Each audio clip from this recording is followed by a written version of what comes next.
Being in the top 5 states for methamphetamine use, Oklahomans who use the drug are putting themselves and even their families in grave danger. Sometimes methamphetamine users think they are not inflicting harm upon others through their addiction. But experts have proven that parents who use meth in the home are actually causing their kids major emotional harm and are more likely to be abusive.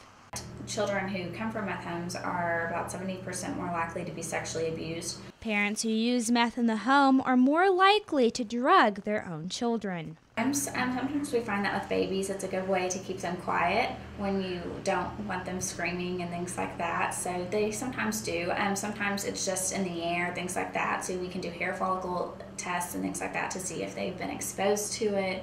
An OSU student who has chosen to remain anonymous grew up in a home where both of her parents used meth. To be independent, and I really feel like I just don't have parents. In a lot of ways, I think it's because they let me down in those ways, and I had to parent myself.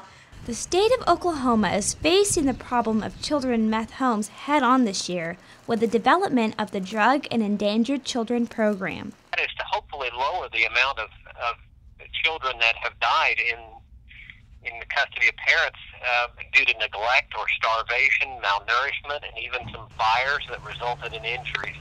We don't want a repeat of those, and that was the whole reason to start the Drug Endangered Children program, is some of these children were being put back into the home before the parents were ready. This past year, the state of Oklahoma has taken over 9,000 children away from harmful homes. Thanks to this new program in places like the Seville Center, less children do not have to experience living with drug-abusive parents.